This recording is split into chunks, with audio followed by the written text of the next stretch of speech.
சிறுபான்மையினருக்கு எதிரான வெறுப்பு அரசியலை அழித்தொழிக்க வேண்டும். அது மேலும் மேலும் உக்கிரமாக வளர்த்தெடுக்கப்படுகிறது.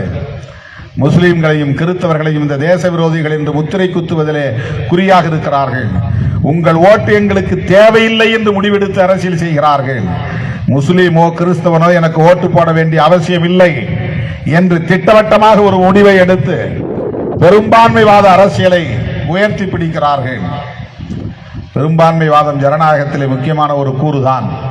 ஆனால் பெரும்பான்மை மக்களை உயர்த்துகிறோம் என்கிற பெயரால் சிறுபான்மை மக்களை தேச விரோதிகளாக முத்திரை குத்துவதும் அவர்களுக்கு எதிரான வெறுப்பு அரசியலை விதைப்பதும் தான் பாசிசம் என்று நாம் சொல்லுகிறோம்.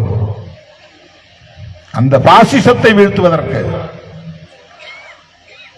இஸ்லாமியர்களும் கிறிஸ்தவர்களும் இதர ஜனநாயக சக்திகளும்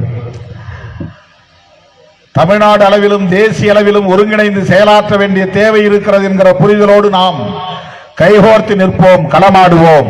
அதுவே ஸ்டேன் சுவாமி அவர்களுக்கு நாம் செய்கிற சிறப்பு என்று சொல்லி